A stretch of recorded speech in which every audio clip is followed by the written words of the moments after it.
Students, today we will read the chapter The Sound of a Music, which is divided in two parts, part 1 and part 2. So, today in this video we'll cover only the part 1. What is part 1? In this part 1, there is an interesting and inspirational story of a girl whose name is Evelyn Glennie. Evelyn Glennie. Who is she and what her achievement is? So, in this chapter, we'll see that Evelyn Glennie was a girl who was profoundly deaf, and how did she overcome this physical disability, and she became a renowned face in the world and inspired many of such disabled people. तो इस chapter में हम देखेंगे कि Evelyn Glenny ने किस तरह से अपनी जो फिज़िकल डिसेबिलिटी थी जो कि थी उसकी डेफनेस, उससे उसने कैसे उस प्रॉब्लम से वो ओवरकम उसने किया, किस तरह से उसने पार पाया और कैसे उसने आगे चल के अब अचीवमेंट, बहुत सारी जो अचीवमेंट्स हैं उसको मिली और उसने अपनी ही तरह के जो लोग थे उनको किस तरह से इंस्पायर किया, जो लोग फिज़िकल डिसेबिलिटी से जूझ रहे थे. ठीक है, तो इस चैप्टर में हम ये देखते हैं कि एवलिन ग्लेनी जो है वो उसकी चाइल्डहुड कैसा था. तो ये स्टार्टिंग है इस चैप्टर की. तो the sound of the music, chapter name sound of the music. इसका meaning, what is the meaning of this chapter? The sound of a music, that means the music that sounds, music की जिसकी आवाज़ आती है. तो जैसा कि हम लोग सभी जानते हैं कि म्यूज़िक सुनते ही लोग इसलिए हैं क्योंकि वो साउंड करता है, क्योंकि उसमें से आवाज़ आती है और वो भी काफ़ी जो होती है कंटेंटमेंट, काफ़ी ज़्यादा रिलैक्स हमको मूड को करती है. ठीक है. So Evelyn Glennie listens to sound without hearing it. तो जो एवलिन ग्लेनी होती है, स्टार्टिंग दे रखा है, इंट्रो दे रखा है इस चैप्टर का फर्स्ट पेज में. Evelyn Glennie listens to sound without hearing it. जो एवलिन ग्लेनी होती है वो साउंड को, जो आवाज़ होती है उसको सुनती है बिना उसको हियर किए. कैसे हो सकता है कि कोई आवाज़ को सुन भी ले बिना उसको कानों से ही, उसको बिना सेंसेशंस के, ऐसा कैसे हो सकता है? तो ये हम इस चैप्टर में जानेंगे. Before you read, there are two paragraphs, that is, God may have taken her hearing but he has given her back something extraordinary. वो स्टार्टिंग है कि गॉड ने भले ही उससे उसकी सुनने की शक्ति, हियरिंग की पावर छीन ली हो, लेकिन उसको कुछ उसकी बदले में कुछ उसको ऐसी एक्स्ट्राऑर्डिनरी, मतलब असाधारण चीज़ उसको दी है जिससे कि वो उसको काफ़ी ज़्यादा हेल्प मिलेगी. What we hear she feels. अच्छा, वो चीज़ क्या है? वो है जो हम सुनते हैं, मतलब जो चीज़ हम सुन सकते हैं अपने कानों से, वो उसको फील कर सकती है far more deeply than any of us. और वो इस तरह इतना फील कर सकती है उस चीज़ को फील करती है जितना कि हम भी इतना नहीं करते हैं, वो उतना उसको डीपली फील कर सकती है. That's why she expresses music so beautifully.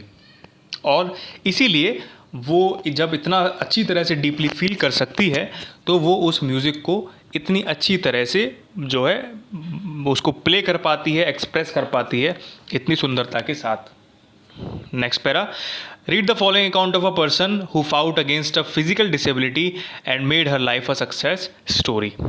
तो ये हमें एक पर्सन जो कि एवलिन ग्लेनी है उसके ऊपर एक अकाउंट, मतलब हो गया, उसके बारे में डिटेल्स दे रखी है.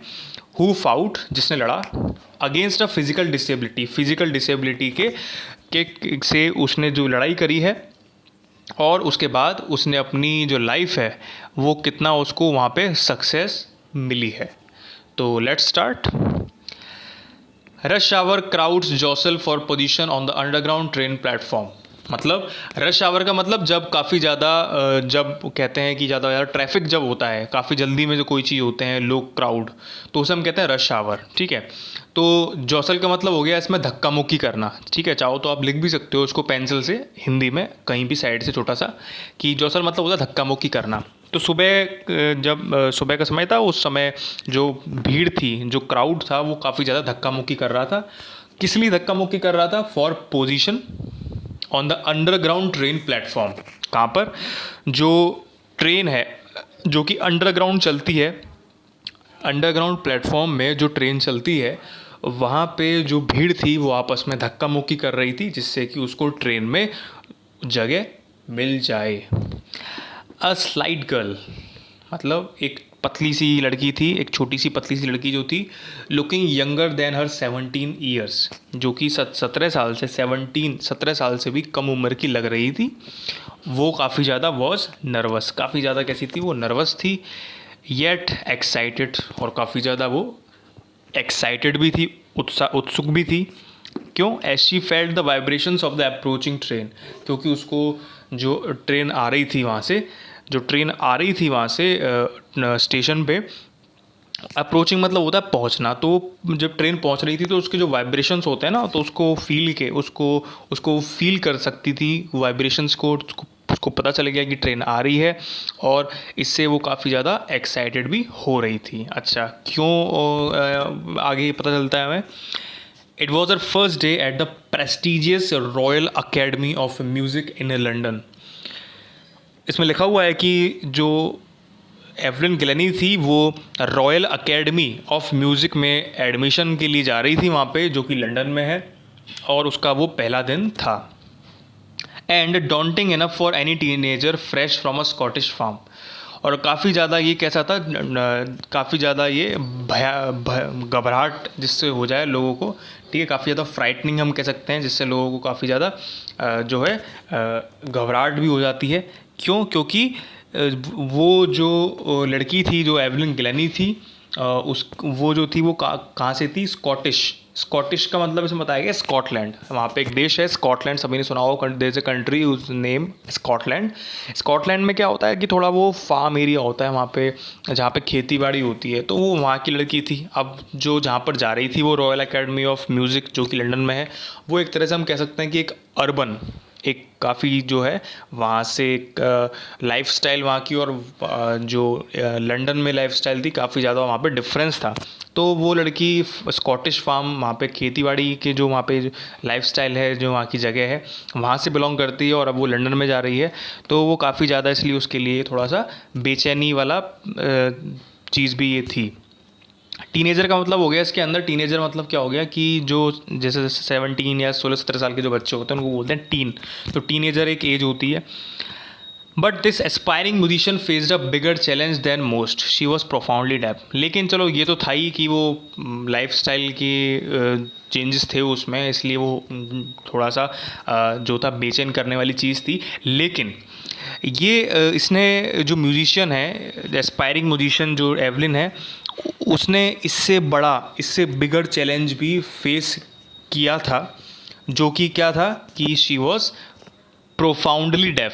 प्रोफाउंडली का मतलब हो गया पूरी तरह से, वो पूरी तरह से कैसी थी?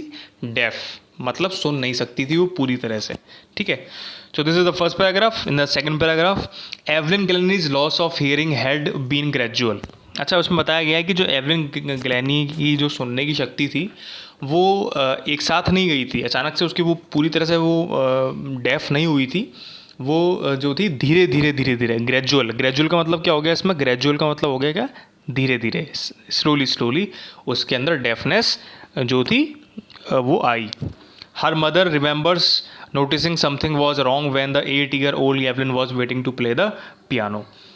उसकी जो माँ है एवलिन की, वो उनको याद था कि उनको वो याद करती हैं कि something was wrong when the 8-year-old, कुछ गड़बड़, जब वो 8 साल की थी एवलिन, तो जो उसकी माँ थी उस समय वो उनको लगा कि कुछ गड़बड़ है। जब एवलिन का जो टर्न आया, जैसे वहाँ पे कोई फंक्शन हो रहा था, वहाँ पे कुछ भी चल रहा था, तो पियानो बजाने के लिए, तो एवलिन को जब बुलाया गया उसके नाम से कि एवलिन अब तुम्हारी बारी है, तो जब एवलिन को नाम बुलाया, अनाउंस किया, तो एवलिन ने नहीं सुना। तब उसकी जो मदर थी, जो उसकी माँ थी, उसको कुछ थोड़ा सा समथिंग वॉज रॉन्ग, उसको लगा कुछ गड़बड़ है, कुछ गलत है, तो ऐसा क्यों नहीं सुना उसने। तब they called her name and she didn't move. तो जब अनाउंसमेंट हुई उसके नाम की, एवलिन की, तो वो वहाँ से, जो जहाँ पे बैठी हुई थी एवलिन, वहाँ से उठी भी नहीं। तो उस समय उसकी मदर को रियलाइज़ हुआ कि कुछ ना कुछ गड़बड़ है। I suddenly realise she hadn't heard, says Isabel Glennie. Isabel Glennie कौन है? उनकी जो एवलिन की माँ है उनका नाम है इज़ाबेल ग्लैनी। वो बताती हैं कि जब उसका नाम अनाउंस हुआ तो वो वहाँ से मूव, जरा सा भी मूव नहीं हुई वहाँ से। तो आई सडनली रियलाइज, मुझे रियलाइज़ हुआ कि कुछ कि वो सुन नहीं सकती है। शी हैडंट हियर्ड, उसने नहीं सुना। For quite a while, Evelyn managed to conceal her growing deafness from friends and teachers. तो इसमें बताया कि कुछ समय के लिए, कुछ टाइम तक एवलिन ने खुद की जो डेफनेस, जो ना सुन पाने की जो उसकी प्रॉब्लम थी, जो धीरे धीरे बढ़ रही थी, उसको उसने क्या किया, अपने फ्रेंड्स और टीचर से कंसील करना, मतलब छुपाना। उसने ऐसा छुपाया। But by the time she was 11 her marks had deteriorated. लेकिन जब वो धीरे धीरे 11 मतलब 11 साल की जब वो हुई, तब उसके जो नंबर थे, मार्क्स थे, पेपर जो टेस्ट पेपर होते, उसमें धीरे धीरे क्या होने लग गए, कम होने लग गए। ठीक है, हैड डिट्रॉयटेड। डिट्रॉयटेड का मतलब क्या हो गया कि कम होना, मार्क्स ख़राब होना। तो वो धीरे धीरे जो मार्क्स थे वो और ज़्यादा कैसे होने लग गए, ख़राब होने लग गए, उसके मार्क्स कम आने लग गए। And her headmistress urged her parents to take her to और उसकी जो हेड मिस्ट्रेस थी स्कूल की, उन्होंने पेरेंट्स से अर्ज किया, मतलब उनको इच्छा जताई कि तुम जो है एवलिन ग्लैनी को एक स्पेशलिस्ट के पास में, एक जो स्पेशलिस्ट है डेफनेस का, उसके पास में वहाँ पे लेके चले जाओ। It was then discovered that her hearing was severely impaired as a result of a gradual nerve damage. तो उस समय जब वो स्पेशलिस्ट के पास में ले गए एवलिन के पेरेंट्स, तब ये डिस्कवर, मतलब ये पता चला कि जो उसकी जो कानों की जो नसें होती हैं, जो नर्व होती हैं, वो उसमें काफ़ी ज़्यादा डैमेज हो गया है। धीरे धीरे उसमें वो डैमेज होती जा रही हैं, उसकी कानों की जो नर्व्स हैं वो डैमेज होती जा रही हैं, और जिसकी वजह से वो उसकी जो हियरिंग, सुन पाने की शक्ति है, वो काफ़ी ज़्यादा इम्पेयर्ड मतलब हो गया, काफ़ी ज़्यादा कमज़ोर हो गई हैं। तो वो इसलिए वो नहीं सुन पाती थी, क्योंकि उसकी जो धीरे धीरे कानों की जो नसें होती हैं, जो नर्व्स होती हैं, वो डैमेज हो गई हैं। तो ये रीज़न था उसका। आगे देखते हैं हम क्या होता है। They were advise that she should be fitted with hearing aids. तो उनको जो पेरेंट्स थे उनको डॉक्टर स्पेशलिस्ट ने एडवाइस किया, सलाह दी कि she should be fitted with hearing ads, कि उसमें एक हियरिंग एड्स का मतलब होता है, एड्स मतलब होता है हेल्प, एड्स हेल्प करना किसी चीज़ को। तो सुनने में जो ऐसी इंस्ट्रूमेंट होता है, एक छोटा सा मशीन होती है, कानों में लगती है, उससे क्या होता है कि वो सुन सकते हैं, जो भी डेफ लोग होते हैं वो सुन सकते हैं। तो जो हियरिंग एड थे उसको एवलिन ग्लैनी को दिया जाए, जिससे कि वो सुन पाए। And send to us call for the deaf, और उसको जो है जो स्कूल है, डेफ लोगों का जो स्कूल है, वहाँ पर उसको भेज दिया जाए। ये किसने एडवाइस दिया? स्पेशलिस्ट ने। Everything suddenly looked black says Evelyn. तो एवलिन को जैसे ही पता चला, तो एवलिन जो थी उसको एक तरह से आंखों के सामने सब कुछ काला काला, बिल्कुल धुंधला सा ब्लैकआउट हो गया उसके सामने से। होता है कि नहीं होता कि जब भी हम कुछ ऐसा हमारे साथ प्रॉब्लम आती है जो अचानक से शॉकिंग होती है, तो हमें काफ़ी ज़्यादा वो एक अचानक से सामने से बिल्कुल कुछ दिखाई नहीं देता, काला सा हो जाता है बिल्कुल। तो ये उसके लिए काफ़ी ज़्यादा शॉकिंग न्यूज़ थी कि शी वॉज टोल्ड कि द पेरेंट्स वर टोल्ड कि she must be send to the deaf school. But Evelyn was not going to give up. लेकिन जो एवलिन थी वो गिव अप करने वाली, हार मानने वाली बिल्कुल भी नहीं थी। She was determined to lead a normal life and pursue her interest in music. वो काफ़ी ज़्यादा डिटरमाइंड थी, काफ़ी ज़्यादा दृढ़ निश्चयी था उसमें, दृढ़ निश्चयी था कि वो अपनी नॉर्मल लाइफ को जिएगी, वो ऐसा कुछ भी नहीं करेगी। And pursue her interest in music, और जो उसका इंटरेस्ट था म्यूज़िक में, गाने में, उसको ही वो फॉलो करेगी। One day she noticed a girl playing a xylophone and decided that she wanted to play it too. एक दिन की बात है कि उसने, एक लड़की थी वहाँ पे, उसको ज़ाइलोफोन, एक ज़ाइलोफोन इंस्ट्रूमेंट होता है, देखो ये वाला हम पिक्चर देख सकते हैं यहाँ पे, ये ज़ाइलोफोन होता है। इस ज़ाइलोफोन में क्या करते हैं, दो एक स्टिक्स सी होती हैं, उसको जब स्टिक से इसको टैप करे जाता है इनकी अलग अलग प्लेसेस पे, तो उससे साउंड निकलता है, म्यूज़िक निकलता है, इसे इसलिए कहते हैं ज़ाइलोफोन। तो एक लड़की को देखा जब उसने कि ज़ाइलोफोन बजा रही है, तो उस समय एवलिन ने डिसाइड किया, शी हैज़ डिसाइडेड कि वो भी जो है जाइलोफोन को बजाएगी। Most of the teacher discouraged her but percussionist Ron Forbes spotted her potential.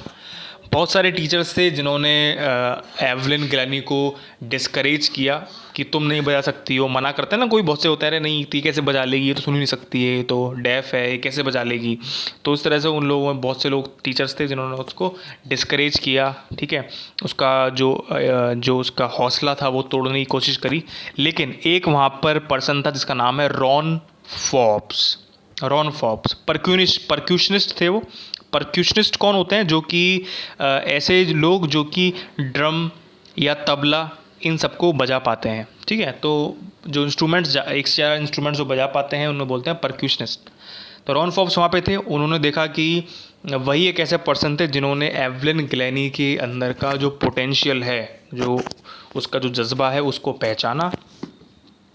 He began by tuning 2 large drums to different notes. तो उन्होंने क्या किया कि वो 2 बड़े बड़े लार्ज ड्रम्स क्या होते हैं? एक लंबे लंबे से बड़े बड़े जो लॉन्ग होते हैं, ठीक है, काफ़ी वर्टिकल शेप में होते हैं, ड्रम्स होते हैं। तो उनको उन्होंने क्या किया कि उनको ट्यून करना मतलब उसमें ट्यून करना मतलब उसको ट्यूनिंग करते हैं, मतलब उसकी जो पेज, इसे हम कहते हैं बोल्ट या पेच होते हैं, उनको थोड़ा सा कसते भी हैं इस तरह से। तो उसको ट्यून करना पड़ता है थोड़ा सा, जिससे कि आवाज़ सही आए। तो उन्होंने जो है उसके डिफरेंट अलग अलग नोट्स पे, ठीक है, उन्होंने क्या किया, उसको ट्यून किया, ठीक है। Don't listen through your ears, he would say. और जो रॉन फॉर्ब्स होते हैं वो एवलिन से कहते हैं कि अपने कानों से मत सुनो, don't hear from your ears, अपने कानों से मत सुनो। Try to sense it some other way, कुछ दूसरा तरीके से तुम उसको सेंस करने की कोशिश करो, ठीक है। तो ये कहती है कौन? ये एवलिन से कहते हैं। एवलिन बोलती है कि suddenly I realize I could feel the higher drum from the waist up and lower one from the waist down. अब एवलिन उसके बाद कहती हैं कि जब ड्रम बजे तो उसने एक चीज़ नोटिस करी कि जो उसकी अपर बॉडी का जो पार्ट है, मतलब जो कमर, वेस्ट से ऊपर का जो पार्ट है, वहाँ पे उसको वाइब्रेशंस और सेंसेशंस जो होते हैं वो फील होने लग गए थे। किसके? जो बड़ा ड्रम था, जो हायर ड्रम था ना, जो ऊंचा वाला ड्रम था, वो जब बजता था तो उसे जो कमर थी उसकी, उससे ऊपर उसमें उसके जो सेंसेशंस होते हैं, वाइब्रेशंस फील होते थे। और जब जो छोटा वाला ड्रम बजता था वो जो थे उसकी जो सेंसेशंस होती थी, उसकी जो फील कर पाती थी वो अपनी वेस्ट से नीचे, मतलब जो उसकी वेस्ट के नीचे का जो पार्ट है, पूरा लेग तक का जो भी पार्ट है उसका, उस पे वो लोअर पार्ट में फील कर पाती थी। ये एवलिन ने बताया। Forbes repeated the exercise. जो फॉर्ब्स थे उन्होंने इस एक्सरसाइज को, यही मतलब दोबारा से ड्रम बजाना, हायर ड्रम लोअर ड्रम, इसको बार बार, ये जो एक्सरसाइज थी इसको रिपीट किया। And soon Evelyn discover that she could sense certain notes in different parts of the body. और फिर इसी तरह से जब वो एक्सरसाइज चलती गई तब एवलिन ने एक चीज़ और पता करी उसको कि जो नोट्स होते हैं ना, जो बजा रहे थे, नोट्स, अलग अलग नोट्स होते हैं। देखो म्यूज़िक होता है तो उसमें नोट्स होते हैं, चाहे पियानो हो चाहे वो गिटार है, उन सब के नोट्स होते हैं, ठीक है। नोट्स से ही म्यूज़िक निकलता है। तो वो जो नोट्स होते हैं वो जो है एवलिन बताती हैं कि आगे जब एक्सरसाइज चलती गई तो वो अपनी अलग अलग बॉडी का जो हिस्सा है वहाँ पे उन नोट्सों को वो फील करना उसने शुरू कर दिया। I had learn to open my mind and body to sound and vibration. वो कहती हैं कि मैंने धीरे धीरे अपना जो माइंड है, अपना जो दिमाग है, अपनी जो बॉडी है, उसको धीरे धीरे साउंड और वाइब्रेशंस के साथ में तालमेल बैठाना, उसके साथ में मैंने सीख लिया किस तरह से तालमेल बैठाना है माइंड का, दिमाग का और बॉडी का जो वाइब्रेशंस होते हैं, उसको वो धीरे धीरे उसने प्रैक्टिस के साथ में उसको सीख लिया। The rest was sheer determination and hard work. और जो बाकी का जो एक तो ये था भाई कि वो फील कर सकती थी, दूसरी चीज़ ये कि बाकी का जो थी थोड़ा बहुत वो उसकी जो डिटर्मिनेशन थी, जो उसकी दृढ़ निश्चय था, ठीक है। डिटर्मिनेशन भी बहुत ज़रूरी होती है क्योंकि एक तो वो पहले से डेफ थी, ऊपर से बहुत से ऐसे लोग होते हैं जो होते हैं कि सामने वाले को गिराने की कोशिश करते हैं नीचे, उसको डिस्करेज करने की कोशिश करते हैं, ठीक है, कैसे भी टॉन्टिंग के थ्रू, कमेंटिंग के थ्रू कि सामने वाला जो है हार मान ले। तो ये हमारी डिटर्मिनेशन भी होती है कि हम कितना उस चीज़ को इम्पोर्टेंस देते हैं सामने वाले की, और कितना खुद पर हम विश्वास भरोसा करते हैं। तो ये सब चीज़ जो भरोसा हम खुद पर कैसे कर पाते हैं, वो होती है डिटर्मिनेशन की वजह से, दृढ़ निश्चय की वजह से। अगर आप किसी चीज़ पर डिटरमाइंड हैं तो चाहे कितने ही लोग आ जाएं आपको उस जगह से भटकाने के लिए, आप जो है उसको आप, अगर आपकी विल पावर अच्छी है तो कोई आपको वहाँ से हिला भी नहीं सकता है। तो यही बताती हैं एवलिन भी कि उसकी डिटर्मिनेशन भी काफ़ी ज़्यादा स्ट्रॉन्ग थी, और उसने बाकी का हार्डवर्क, जो मेहनत का काम था, उसने वो भी मन लगा के किया, हार्डवर्क भी उसने किया। तो ये था इसका इस पार्ट 1 का फर्स्ट वीडियो, ठीक है। आगे हम इसी को कंटिन्यू करेंगे नेक्स्ट वीडियो में, ठीक है। पार्ट 1 ये भी चलेगा हमारा 2-3 वीडियो में, तो इसको आप रिवाइज़ करो दोबारा और इसको रीड करो।